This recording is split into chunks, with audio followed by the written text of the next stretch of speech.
What is the most OP build for Edelgard in Fire Emblem 3 Hopes? This video is a remake. I promised all of you that I would cover the house leaders as well as Shez one more time, so this is the start of that promise. For the sake of this build, I will be building them true to the original.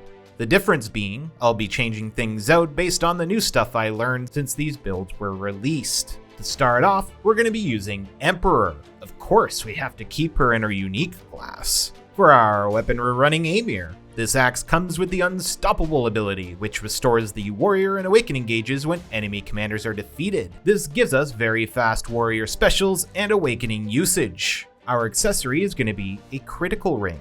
Can't say no to more crit. You could change this out with Sylvain's unique ability, and the same could be said of any character to make them stronger, but we're limited to only one of this accessory, so I'll let you decide on when you want to use it. Our battalion is going to be Resist Cavalry, but as usual, pick your preference here. Our combat art is going to be Raging Storm and Flickering Flower. Raging Storm is a special combat art that we get for using Amir on Edelgard.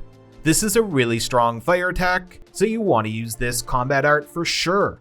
And Flickering Flower is a special ability that we can only get on Edelgard again.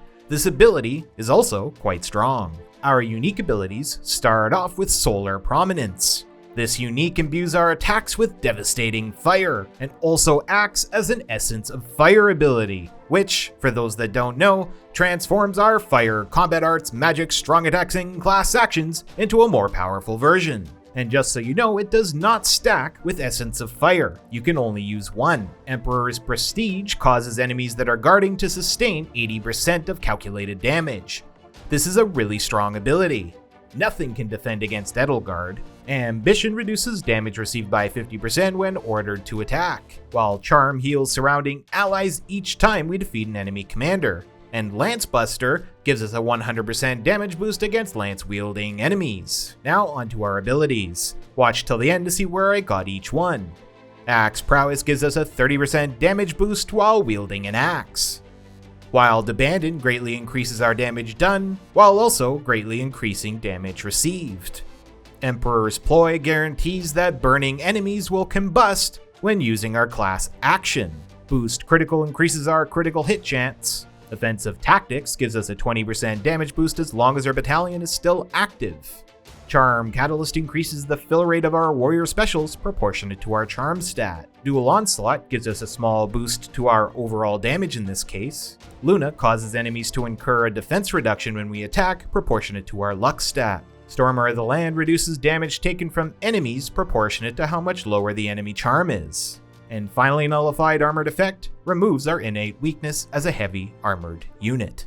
Now let me cover the stats since last time I didn't. We want Strength, Magic, Speed, and Dex, so I recommend you level 60 times as Emperor and 60 times as Trickster. This will give you a fairly balanced stat sheet. Keep in mind, Edelgard's growth rates are really high. This build plays very similar to the others. You use Raging Storm and Flickering Flower to do some burst damage to enemies, while relying on things like your combos and class actions to fill the gaps of your damage. When you do run into a heavy armored unit, you want to activate your warrior special to make quick work of them, then save your awakening for the final boss encounters. Now where did I get each ability? Axe Prowess is from Fighter, Armored Knight, and Warrior. Wild Abandon from Brigand, Emperor's Ploy from Armored Lord, Boost Critical from Fortress Knight, Offensive Tactics from Wyvern Rider, Charm Catalyst from Dancer, Dual Onslaught from Mortal Savan, Luna from Great Knight, Stormer of the Land from Emperor, Nullify Cavalry Effect from Great Knight, Raging Storm from Amir, and Flickering Flower from Emperor. I edited some of my previous mistakes, while swapping around some stuff that would make the builds I went for last time even better. Of course, I could have chosen to go a completely new route, and her damage would be even better. But the same could be said for every character that you're willing to pump all the best stuff on. I hope you understand that I will be creating these builds faithful to the originals and just improving them everywhere that I can. I do not want to make every character identical to one another. So don't forget to drop a like if you liked the video and subscribe for more. 3 builds remain.